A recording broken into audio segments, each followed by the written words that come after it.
In 2016, Colin Kaepernick took a knee during the national anthem. In September, others throughout the NFL joined him in a move that ignited nationwide debate about politics and sports. Ever since then, Cap has been featured on covers of magazines such as Time and GQ. This guy got elected president and said some very, very dumb things. Wouldn't you love to see one of these NFL owners, when somebody disrespects our flag, to say, get that son of a bitch off the field right now, out, he's fired. And Amazon continues to sell flag-themed dildos.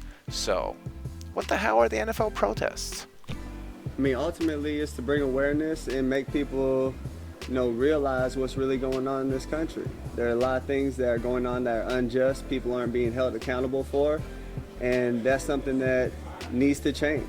This seems like an extremely reasonable argument, unless you watch Fox News. Unpatriotic protests during the national anthem that's spreading like wildfire. I'd argue that exercising an amendment is patriotic. When you got kids not standing in youth football, what's the impact? Probably the fact that these kids have a very, very strong moral compass. The tragedy of this is that it is based upon a false premise. The Black Lives Matter assertion that young black American males are actively being hunted by police.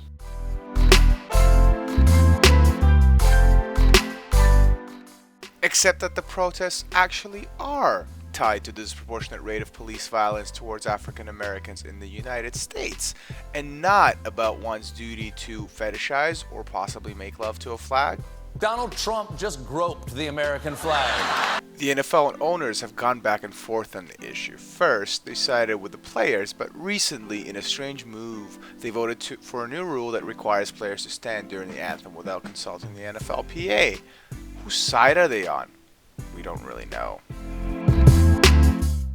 So we have a group of passionate and dedicated NFL players who exercise their right to free speech to call attention to important issues of the United States. On the other side, we have a vocal segment of the population trying to defend your right to, do things to a flag. It's a weird fetish and not much different from being a brony. The crazy part about all this is that players weren't even actually required to be on the field until the military paid $6.5 million over 3 years to strike a contract with the NFL calling for the players to stand for the national anthem. So in reality, it is no more or less significant than some dude asking you to marry him on the Jumbotron, unless, the dude on the Jumbotron is sincere. He probably really loves his soon-to-be wife, unless she says no on the way back to the car because she got proposed to on a Jumbotron.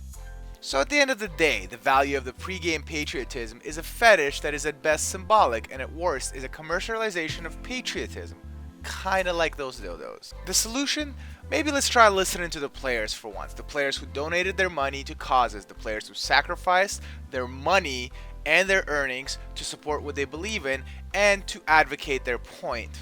So what about Colin Kaepernick himself? Since the protest begun, his contract ran out and he hasn't been able to secure a job since. Close to 50 quarterbacks secured a job in the NFL, some arguably much, much worse than Kaepernick. In response, he filed a collusion lawsuit against the league, which has been moving, albeit very slowly, since fall 2017. Thank you for watching, and you can subscribe below for more from Grandstand Central.